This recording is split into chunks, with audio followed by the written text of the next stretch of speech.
NQ presenta Resonancia, noticias, música y cultura para tus sentidos, con Marco Antonio Mendoza Bustamante. Desde Tolancingo, hogar de Quetzalcóatl, para todo el centro de la República Mexicana. Bienvenido.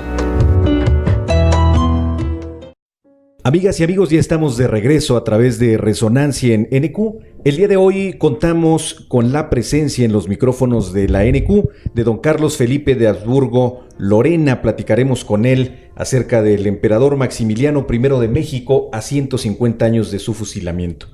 Don Carlos, mucho gusto en recibirlo en Resonancia. Muchas gracias, saludos a todo tu auditorio. Me da mucho gusto que tenga yo la oportunidad de platicar con ustedes esta tarde y encantado de estar con todo tu auditorio. Muchas gracias. Don Carlos, para darle un poco de contexto a nuestra charla, ¿pudiera platicarnos cuál es su vínculo familiar con el emperador Maximiliano? Sí, el emperador Maximiliano fueron 4 hermanos. El mayor fue el emperador de Austria, Francisco José, casado con Sisi, muy conocida, sobre todo por las películas que hizo con Romy Schneider, de Sisi Emperatriz, etc. Sigue Fernando Maximiliano, emperador de México. Luego sigue Carl Ludwig o Carlos Luis, y el más joven de todos se llamó Ludwig Víctor. El emperador Francisco José no tuvo descendencia varonil, es decir, una vez que fue asesinado su hijo en lo que se llamó la tragedia de Mayerling, Maximiliano no tuvo descendencia y nosotros descendemos del tercer hermano que se llama Carl Ludwig. Carl Ludwig tuvo 2 hijos y uno fue Francisco Fernando, que fue asesinado en Sarajevo y dio principio a la Primera Guerra Mundial, y su hermano Otto. Y su hermano Otto tuvo al mismo tiempo 2 hijos. Uno fue Carlos, que fue el último emperador de Austria, que fue mi abuelo. Sin duda, un vínculo directo, y platicábamos fuera de los micrófonos que es usted un amante de la historia, así es que ¿quién mejor, quién más calificado para platicarnos acerca de Maximiliano I de México? Un personaje que sin duda nos interesa mucho siempre que hablamos de historia en el programa. Platicamos que los personajes de la historia nacional los concebimos o de bronce o de mármol, no de carne y hueso, y la idea de esta entrevista es justamente esbozar al Maximiliano de carne y hueso, conocer un poquito más acerca de todas las motivaciones de quien fue uno de los personajes más importantes de la historia patria sin haber nacido en este suelo. Si pudiera platicarnos, don Carlos, ¿cómo fue la vida de Maximiliano antes de su llegada a este país? Bueno, la verdad es que los Habsburgos siempre han tenido una disciplina férrea y han tenido una educación militar muy rígida. Y ese es uno de los pasos por los cuales tuvo que atravesar Maximiliano cuando era niño. Dentro de su educación, sobre todo, se ponía mucho énfasis en que estudiara mucho lo que es historia, que estudiara literatura, leyes, lo que fuera todo lo referente a varios idiomas. Finalmente, él entra dentro del Imperio Austrohúngaro y como oficial del ejército, y termina siendo almirante de la flota en Pula, Italia, lo que es la parte del almirantazgo, ¿no? Posteriormente él fue virrey de Lombardo-Véneto, y luego él pierde eso después de que los austrohúngaros pierden lo que se llamó la Batalla del Solferino en 1859, pero él ya había sido virrey durante 2 años y gobernó esa provincia de una manera muy liberal, muy abierta y además muy querido por la gente. Posteriormente se retira después a Miramar y empieza a construir el castillo de Miramar, en donde él se enfoca mucho en lo que son hacer unos bonitos jardines, en hacer un bonito museo en el cual él vive. Aprovecha al mismo tiempo la oportunidad de convivir ahí con Carlota y escriben en ese momento una como constitución buscando un rey sabio, un rey mágico, que adoptara algunos de los principios muy liberales para su época, y esos lo escriben entre los dos, pero fundamentalmente Maximiliano. De tal manera que cuando él llega a México ya tiene una constitución preescrita, simplemente la tropicaliza y la pone en funcionamiento inmediatamente. Esta es una de las razones por las cuales Maximiliano logró hacer tantas cosas en México en escasamente 3 años de su gobierno. En 1861, Napoleón III invita a Maximiliano para que sea uno de los candidatos para el trono de México. Y Maximiliano le dice, oiga, pues la verdad es que yo no me interesa, a menos de que sean los mexicanos los que me lo piden y no Napoleón III. Y él pide que se haga un plebiscito. En México se hace un plebiscito, un poco amañado, si usted quiere, así como hacemos a veces las cosas aquí en México, en donde solamente se invita a votar por el plebiscito a aquellos que se sabía que iban a votar por él. De tal manera que en 1863 Maximiliano acepta el ser emperador, ya que el pueblo mexicano, a través de un plebiscito, pidió que fuera su gobernante. Regresándonos un poquito a la faceta como persona, ¿cuáles considera usted, en función de lo que ha estudiado e investigado acerca de Maximiliano, que eran sus virtudes y sus defectos? La verdad es que era un hombre que tenía un gran don de gentes, mucha mano izquierda. Tenía una gran presencia. A donde él llegara, la gente así como que se le quedaba viendo. Era alto, era guapo, era bien construido, de ojos azules muy profundos. La gente realmente lo amaba. Tenía una cultura general universal muy importante. Había viajado mucho en su vida.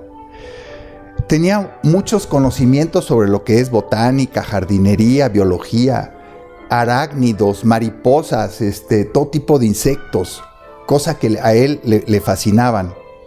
Él era una persona muy sencilla, con mucho sentido del humor. Él se sabía reír de sí mismo.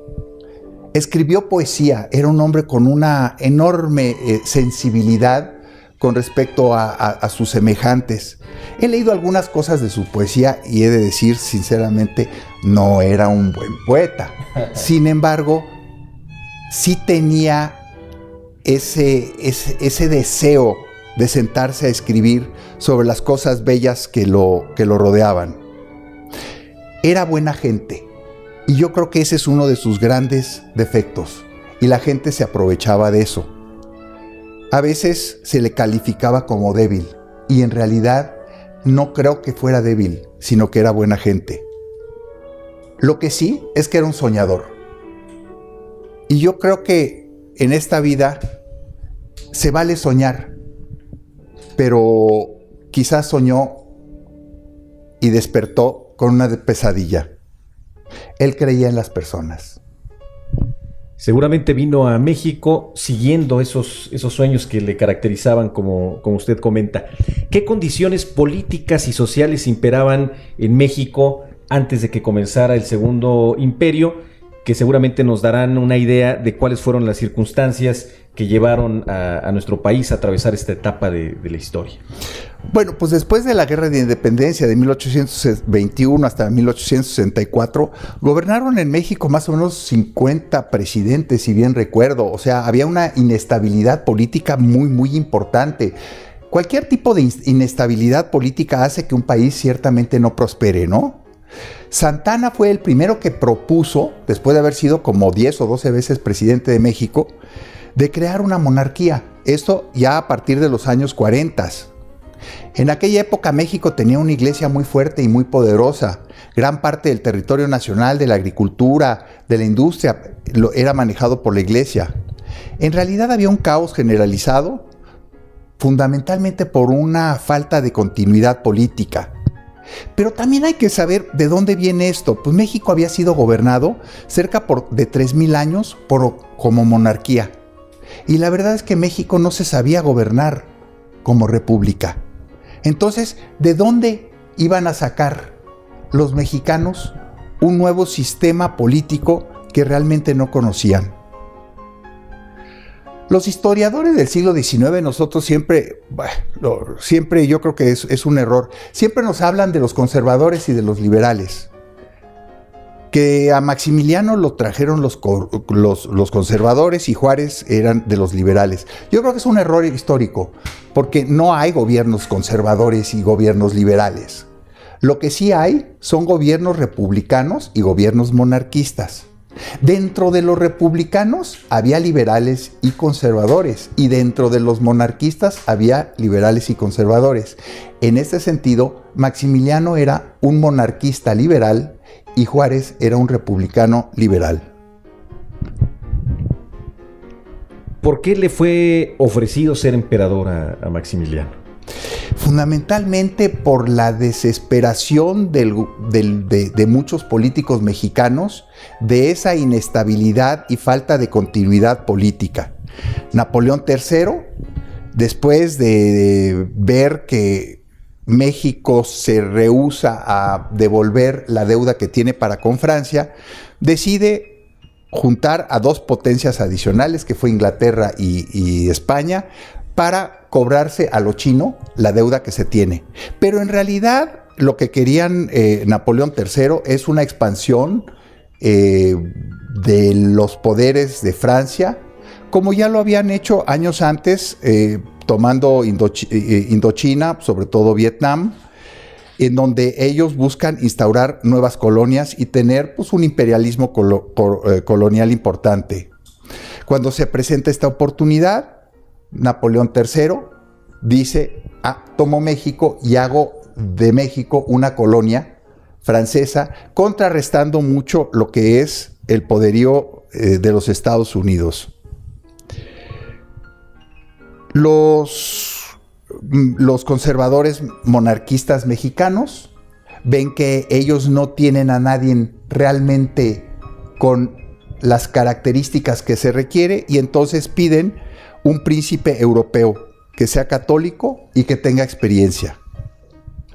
La verdad, aquí entre nosotros, yo no me explico por qué escogieron a un archiduque de Austria y a un príncipe de Hungría, cuando había muchos príncipes franceses, condes, marqueses y tantos otros candidatos franceses. Va Napoleón III a escoger a un austriaco. A esa pregunta yo no tengo respuesta. La verdad es que yo creo que él es escogido fundamentalmente por la amistad que tiene Carlota con la esposa de Napoleón III, Eugenia de Montijo, que se llevaban muy bien y fueron al mismo colegio. Así pues, Maximiliano llega a Veracruz un 28 de mayo de 1864. ¿Cuáles fueron las causas que llevan a Maximiliano a aceptar ser emperador de México? En realidad es una historia de amor. Somos los hombres muy débiles con respecto a nuestras mujeres y yo creo que él acepta una vez que Carlota le hace mucha presión. Carlota nace como hija del rey primero de Bélgica y sueña con ser reina o emperatriz, no simplemente la esposa de un archiduque. Ciertamente a ella le gustó haber sido virreina de Lombardo-Véneto y ya no le gustó ser simplemente ama de casa en Miramar. Entonces, su padre, Leopoldo I de Bélgica, siempre quiso que su hija también fuera reina. Y entonces, él acepta el reino de México, yo creo que fundamentalmente por amor a Carlota. Imagino que representó para la pareja un choque cultural su llegada a México. ¿Qué comían? ¿Aprendieron a hablar español? ¿Cómo llevaron a cabo esta transición que imagino fue bastante compleja? La verdad es que sí y no, porque Maximiliano ya había viajado extensivamente y Carlota era pues hija del rey de los belgas, con lo cual ya era latina, ya era católica. Entonces su adaptación no fue tan difícil. Maximiliano hablaba alemán, inglés, francés, húngaro, italiano, portugués, latín y desde luego el español. En algunas de sus cartas con su madre incluso, él dijo que después de la pacificación de México, él aprendería algunas de las lenguas indígenas como el náhuatl. Maximiliano y Carlota detestaban los inviernos fríos europeos, esos días grises interminables. y México les ofrecía un clima ideal. Y además lo escriben en varias de sus cartas. No creo que tuvieran ellos un choque cultural importante, ya que pues incluso habían vivido en Italia. Maximiliano había estado en Brasil, estuvo enamorado de una princesa brasileña con la que se iba a casar, que lamentablemente ella murió en el camino. Y ellos comían fundamentalmente comida mexicana, cosas bastante sencillos. A ambos les gustaba la comida picante, referente a frutas y verduras que les gustaba mucho consumir, pues siempre se esperaban a que llegaran los de la estación. No es como hoy en día que podemos comer mangos en diciembre, en junio y fresas también a lo largo de todo el año. Ahí había que esperar a la estación. No eran sibaritas y nada complicados para comer. Lo que sí, cuando ellos llegan a México, la primera noche ellos iban a pasar la noche en el Palacio, ahorita no recuerdo cómo, y ellos decidieron, no, ellos quieren pasar la noche en el Palacio Imperial, con lo cual se tuvieron que hacer rápidamente meter una cama en alguna de las habitaciones. Lamentablemente esa cama tenía tantas chinches y tantas pulgas que Maximiliano decidió ir a dormir arriba de una mesa de billar y Carlota durmió en el piso. Una de las cosas que ellos hicieron que dentro del Palacio Imperial era increíble, era el ruido de los merolicos empezando a las 4 de la mañana que no los dejaban dormir. Y eso fue la razón por la cual ellos decidieron cambiar la residencia oficial al castillo de Chapultepec. Ellos venían del castillo de Miramar. Y cuando llegaron a Chapultepec y subieron al cerro y vieron ese valle tan bonito, decidieron cambiarle el nombre al castillo de Miravalle. Pero los mexicanos se opusieron tan fuerte que siguió siendo y siempre fue el castillo de Chapultepec. De esta manera, en un corto periodo de tiempo, Maximiliano se enamoró de los hermosos paisajes de su nuevo país y de su gente. Maximiliano se convirtió en mexicano. Platíquenos un poquito cómo era la relación entre Maximiliano y Carlota. La verdad es que tenían una excelente relación de pareja. Muchos de los viajes que él hizo por México siempre lo acompañó Carlota. Ellos siempre estuvieron muy enamorados de principio al fin uno al otro.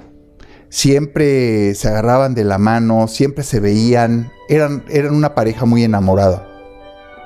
Una vez en el patíbulo del Cerro de las Campanas, Maximiliano le dijo al sargento, uno de los que lo fusilaba, entregándole su reloj, dice: mande este recuerdo a Europa, a mi muy querida mujer, si ella vive, y dígale que mis ojos se cierran con su imagen que llevaré al más allá. Lleven esto a mi madre y díganle que mi último pensamiento ha sido para ella. Maximiliano siempre estuvo enamorado de Carlota. Esta parte es muy interesante porque hay muchos mitos en torno a la pareja y es muy grato conocer esta anécdota. ¿Cuál fue la postura de Maximiliano ante las leyes y políticas públicas de Benito Juárez? Ya nos había platicado con anticipación que era un hombre de ideología liberal. Sí. Valdría la pena quizá abundar un poquito en esta parte. Hay quienes afirman incluso que era más liberal que el presidente Juárez. Ojalá pudiera platicarnos al respecto. Sí, la verdad es que yo creo que en definitiva era más liberal que Juárez, ¿no? Él ya había leído mucho de las leyes de reforma, cómo las derogó Juárez. Y cuando ya venía en el barco Novara, él le ofrece a Juárez ser el ministro del Interior, es decir, el número 2 del gobierno de Maximiliano, porque le gustaban mucho sus ideas liberales. Lo invita a ser miembro de su gobierno. Juárez no lo aceptó. Lo que sí le prometió a Juárez y le prometió a los liberales es que él ratificaría las leyes de reforma, cosa que hizo tan pronto bajó del barco. Posteriormente, ya son muchas otras leyes que fueron muy liberales, pero que de alguna manera él ya tenía pensadas y proyectadas desde que vino de Miramar. Los liberales nunca estuvieron en contra de las leyes de Maximiliano, ya que eran leyes que a ellos les hubiera gustado que se promulgaran. Y además iba completamente de acorde con la idea liberal de qué es lo que hay que hacer con una economía de un país como México. ¿Cuáles considera que fueron las aportaciones más significativas de Maximiliano a México? La verdad es que en esos 3 años el hombre parece que nunca descansó porque hizo muchas. Y lo curioso es que muchas de esas leyes siguen siendo, o muchas de las cosas siguen siendo vigentes hasta el día de hoy y son un testigo muy importante de lo que hoy es México. Por ejemplo, aquí en la Ciudad de México él construyó lo que se llamó en su época el Paseo de la Emperatriz, que es hoy en día Paseo de la Reforma. Yo no me puedo imaginar la Ciudad de México sin el Paseo de la Reforma. Él hizo el bosque de Chapultepec. Las rejas de Chapultepec, ahí están, siguen siendo de la época de Maximiliano. Muchos de los árboles viejos, los ahuehuetes, algunos fresnos, fueron plantados en la época de Maximiliano hace 150 años.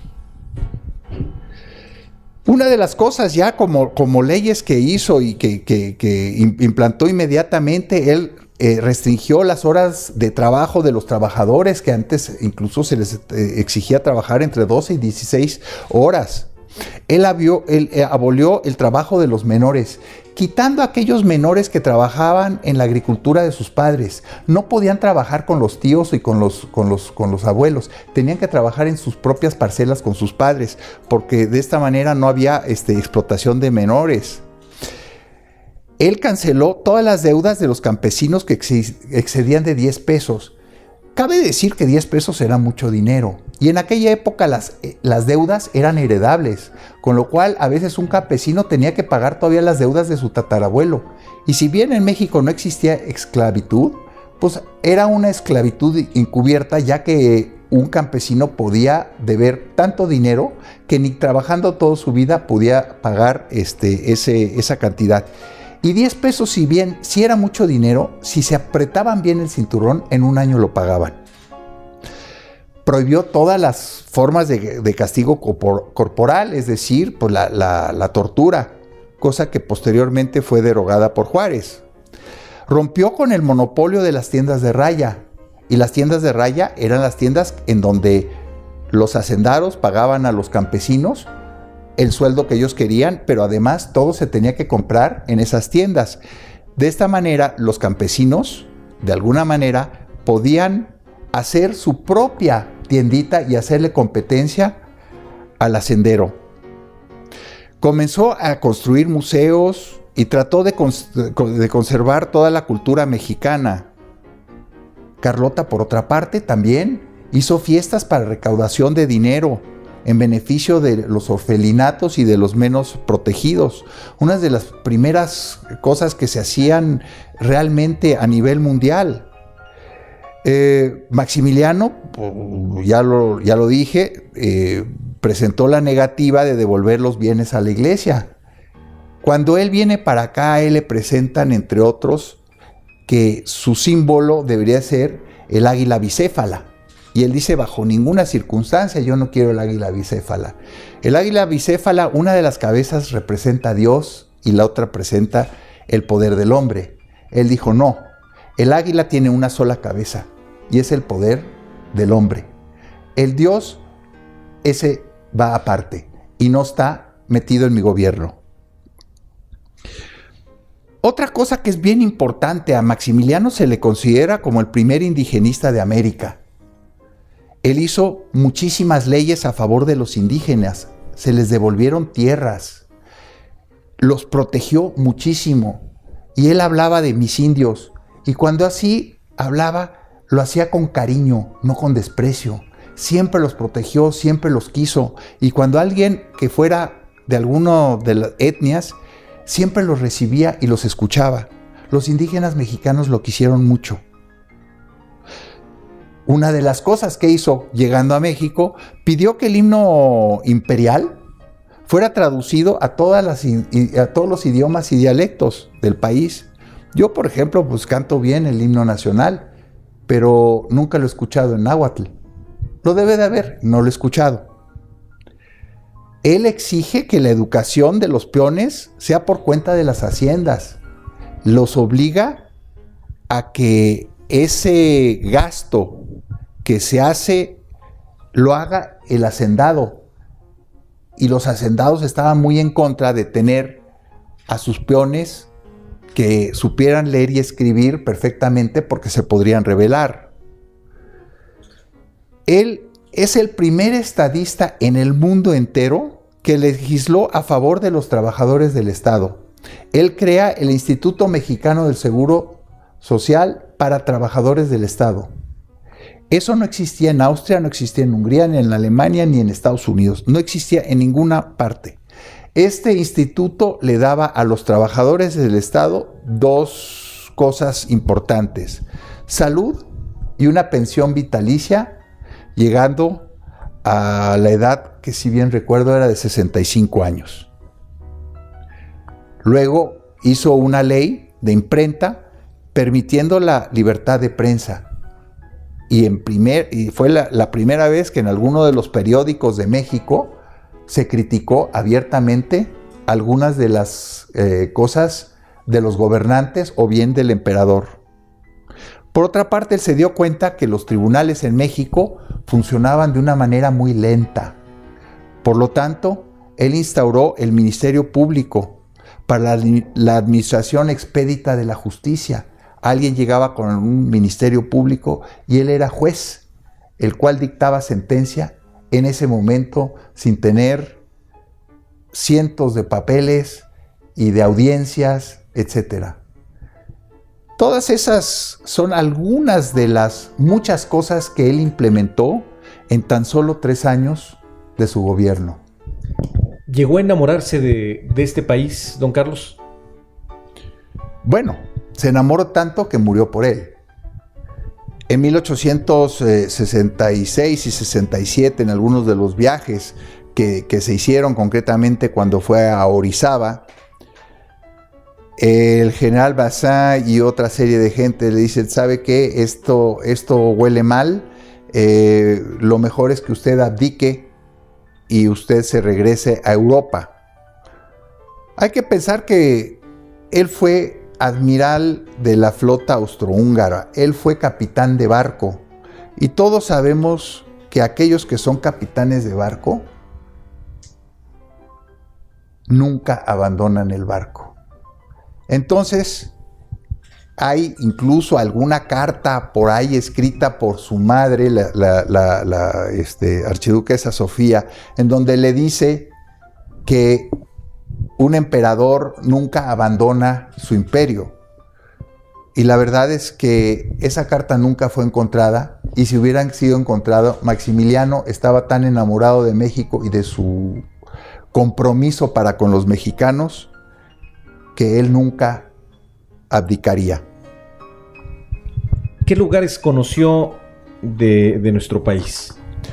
Bueno, Maximiliano, para de alguna manera legitimizar su estancia y su amor por México y sobre todo su necesidad de conocer más el país que él iba a gobernar, pues reinó poco, pues más de 3 años, y en esos 3 años viajó aproximadamente unos 200 días, haciendo 5 viajes importantes.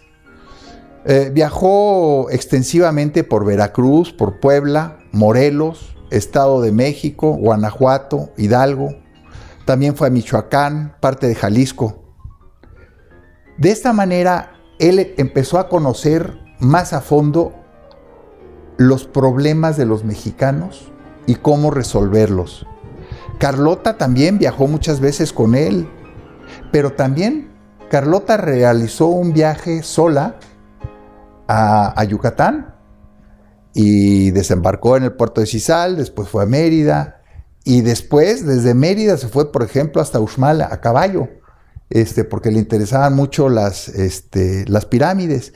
Y tanto él como ella viajaron extensivamente a México, sobre todo buscando esa legitimación y sobre todo para que los mexicanos los conocieran a ellos y vieran que eran como usted dijo hace rato, de carne y hueso.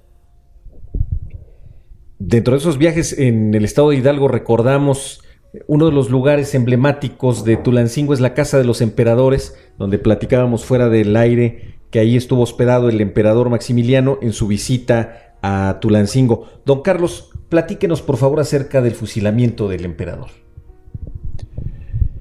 Bueno, esto sucedió el 19 de junio de 1867, después de que él pasó más de un mes como reo en diferentes puntos de Querétaro.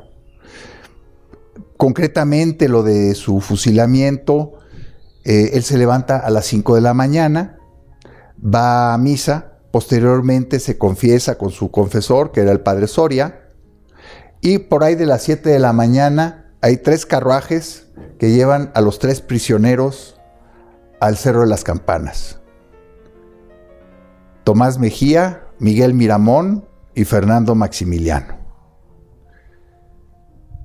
Estos fueron escoltados por cerca de 4,000 soldados republicanos.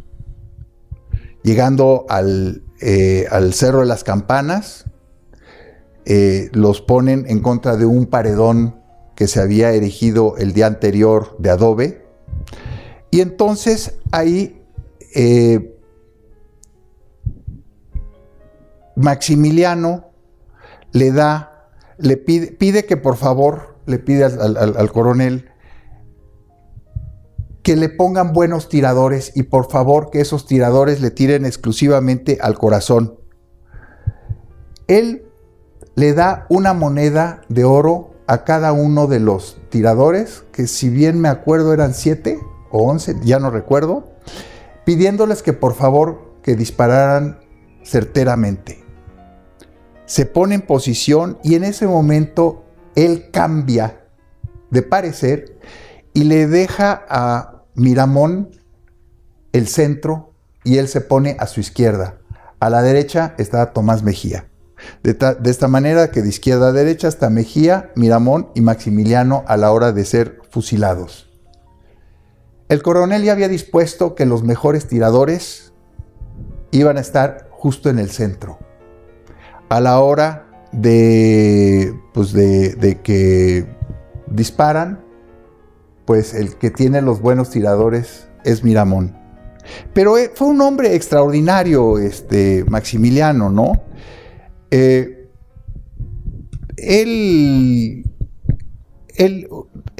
dice, por ejemplo, sus últimas palabras ya parado, dice: perdono a todos y pido a todos que me perdonen, y que mi sangre, que está a punto de ser vertida, se derrame para el bien de este país. Voy a morir por una causa justa, la de la independencia y libertad de México. Que mi sangre selle las desgracias de mi nueva patria. ¡Viva México! ¡Pum! Disparan, caen los 3, pero Maximiliano cae vivo. Y todavía se retuerce en el piso como 1 o 2 minutos hasta que llega un sargento y le dispara a 30 centímetros directo al corazón. Su camisa todavía se puede ver en uno de los museos de Querétaro, que está todo quemado. Posteriormente su cadáver es llevado al embalsamamiento con un tal doctor Licea, que lo hace verdaderamente fatal. Incluso él le extrae sus vísceras, etcétera, y las empieza a vender como si fueran reliquias. Esto fue en uno de los conventos. Había una virgen, le sacaron los ojos a la virgen y se las pusieron a Maximiliano, y la verdad es que hicieron cosas muy desagradables. Juárez, enterándose de esto, se enojó mucho y regañó severamente al doctor Licea. Maximiliano era masón. Le pregunto esto porque hay una leyenda, un mito acerca de que no fue fusilado, que el fusilamiento fue una simulación y que él murió muchos años después en El Salvador como Justo Armas. Sí. Esta es una historia que se ha escrito mucho por un tal Deneke y además ha habido mucha gente que dice que sí, que efectivamente se fue a El Salvador. Y algunos dicen que incluso fue a Costa Rica y a Honduras, porque allá se han encontrado partes de la vajilla de Maximiliano. La verdad es que ha habido muchos que han dicho que incluso son descendientes, hijos ilegítimos de Maximiliano, que porque Maximiliano tuvo muchas amantes, etc. Bueno, Maximiliano está hoy en día enterrado en la cripta de los Capuchinos en Viena, y en 1994 mi tío Otto, jefe de la Casa de los Austrias, permitió que se tomaran pruebas de ADN de Maximiliano. Presente estuvo el director general de lo que es el Hospital General de Viena, el Allgemeinen Krankenhaus. Estuvo presente 2 o 3 de los capuchinos, monjes capuchinos. Estuvo presente mi tío Otto, estuvo presente un tío mío, Rodolfo. Hubo 2 notarios y entonces se extrajo un poco de ADN de Maximiliano. Este ADN fue comparado con uno de esos, antes se mandaban así como unas pequeñas capsulitas, todas cursis, con los rizos del niño, y se le mandaban a la abuela para que vieran lo rubio que era y los rizos que tenían, etc. Y entonces, cuando era niño, muy niño, Maximiliano le mandaron unos de estos rizos a la abuela, y la abuela muy contento ahí con su vidrio alrededor. No recuerdo cómo se llaman esas cosas, pero son así como que megacursis. Pero estaba confirmado que esos rizos pertenecieron a Maximiliano. Se comparó el DNA del cadáver que está en la cripta de los Capuchinos con esos rizos, y es 100% inequívoco que el que está en la cripta de los Capuchinos es Maximiliano. Los monjes capuchinos son los que tienen y los tenedores del secreto DNA de Maximiliano, y cobran 20,000 euros para todos aquellos que dicen que son descendientes ilegítimos de Maximiliano. 10,000 euros son para mantener la cripta de los capuchinos y 10,000 son para el Hospital General de Viena. Desde 1994 a la fecha, ya ha habido más de 30 personas que han hecho sus pruebas de DNA, y no ha habido ninguna confirmación que alguno de ellos tenga lo más remotamente algún parentesco con Maximiliano. Con lo cual es una leyenda bonita pensar que Maximiliano se salvó, cuando en realidad sí fue fusilado. Don Carlos, ¿ha sido justa la historia con Maximiliano? La verdad es que no importa en la parte del mundo en donde uno se encuentra. La historia la escriben los vencedores. Y en este sentido, la historia oficial de México, que son los vencedores, no reconocen que Maximiliano haya sido un estadista favorable al desarrollo de este país. Fue criticado y ha sido criticado hasta más no poder. Yo recuerdo, por ejemplo, cuando era niño, en primero de primaria, en el Colegio Simón Bolívar, fuimos a ver el Castillo de Chapultepec, y ahí había 2 grandes retratos, uno de Carlota y otro de Maximiliano. Y abajo ponía: Maximiliano, emperador de México, explotador de los indios y de los pobres. La verdad es que si alguien hizo mucho por los menos favorecidos y por los indígenas, fue Maximiliano. Esa leyenda ya no está hoy en día. Sin embargo, los cuadros siguen estando ahí. La verdad es que Maximiliano, al llegar aquí, pues trata de establecer una monarquía constitucional.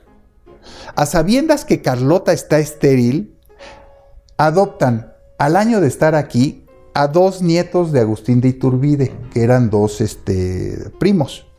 porque en aquella época la mortandad infantil era importante. Lo que Maximiliano y Carlota querían es que en la sangre, en las venas de la sangre del siguiente emperador, fuera un mexicano. Ellos lo iban a educar para ser emperador. Y por eso adoptan a 2 mexicanos para que ellos fueran los descendientes que gobernaran este país. Él busca siempre la estabilidad política y social. Y la monarquía, ese es uno de sus fundamentales principios, la estabilidad. Él no gobernó nunca por los intereses de Francia, como algunos de los liberales dicen. No, por eso es que los franceses lo dejaron caer. Él gobernó por México y se puso la camiseta de México. Ahora me dicen que Juárez lo mandó matar. La verdad es que Juárez no mató a Maximiliano. Es la doctrina Monroe. Había esta doctrina que dice América para los americanos. Pero también nosotros la conocemos como la doctrina del Gran Garrote, en donde los americanos bajo ninguna circunstancia iban a tolerar que una potencia europea tuviera algún poder político al sur de sus fronteras o al norte. Entonces, ellos querían fundamentalmente repúblicas, porque en las repúblicas ellos ponen y quitan presidentes como quieren, mientras que los monarcas nacen, no los pones. Maximiliano, como digo, vino a México por amor a Carlota. Se quedó y murió en México por amor a México. Ahora, con motivo de los 150 años de su fusilamiento, han salido muchas nuevas publicaciones, así como se han hecho conferencias, obras de teatro, que dan a la luz de que el segundo imperio mexicano no fue tan malo, y sobre todo se está tomando conciencia de que muchas de las cosas que sucedieron en esos escasos 3 años siguen vigentes el día de hoy. Hace escasamente un mes nosotros, mi esposa y yo, organizamos una misa privada aquí en la Ciudad de México, en donde nosotros invitamos como unos 50 amigos para conmemorar el fusilamiento de los 150 años de Maximiliano. La invitación se coló en las redes sociales y asistieron más de 500 personas a la misa. Eso simplemente enseña un interés y tiene su lectura de qué es lo que está pasando, ¿no? Sobre el Segundo Imperio, volviendo a la pregunta, ¿es justo o no es justo la historia con Maximiliano? Se han publicado más de 1000 libros. ¿Qué quiere decir cuando se publican 1000 libros sobre un periodo histórico de escasamente 3 años? Pues ciertamente de que Maximiliano fue una persona polémica, ¿no? Pero 1000 libros también quiere decir que hay 1000 opiniones diferentes y que nadie es dueño de la verdad. Lo que yo estoy expresando aquí es mi opinión. No quiere decir que yo sea el dueño de la verdad. Y la historia, si se han escrito 1000 libros, quiere decir que es un poco como lo dijo en su momento Sor Juana Inés de la Cruz: ni nada es verdad ni nada es mentira, sino todo depende del cristal, del color del cristal con el que se mira. El castillo de Chapultepec, por ejemplo, aquí en México, si yo pregunto a mucha gente, ¿quién vivió ahí? Fundamentalmente me dicen, ahí vivieron los niños héroes y ahí vivió Maximiliano. Sin embargo, pocos me dicen que Porfirio Díaz vivió ahí más de 30 años y muchos presidentes después de él. Sin embargo, Maximiliano vivió ahí escasamente 14 meses y no terminó de construirlo. Sin embargo, es el castillo como que de Maximiliano. Este castillo fue visitado por 2.6 millones de mexicanos en 2016. Fue visitado más que el Museo de Antropología, más que el Templo Mayor. Y la mayoría de esos visitantes, como le digo, son mexicanos. La historia lo está reivindicando 150 años después de su muerte. Y ya muchos de ellos ya no lo consideran como el enemigo de México. Finalmente yo, pues, quisiera decir que Maximiliano fue fusilado en el Cerro de las Campanas, pero sigue vivo en el corazón de muchos mexicanos. Don Carlos Felipe, le agradecemos mucho habernos proporcionado su visión acerca de este personaje muy importante en la historia de nuestro país, quien murió siendo Maximiliano I de México, como nos ha platicado usted. Muchas gracias por permitirles contar esta historia que me llega muy cerca al corazón, y un fuerte abrazo y saludo a todo tu auditorio. Muchas gracias. Fue don Carlos Felipe de Habsburgo-Lorena, sobrino tataranieto del emperador Maximiliano. Vamos a ir a una breve pausa y continuamos en Resonancia. NQ presentó Resonancia. Noticias, música y cultura para tus sentidos. Con Marco Antonio Mendoza Bustamante. Te esperamos el próximo sábado en punto de la 1 de la tarde para surcar el universo a través de la magia de la radio. Resonancia.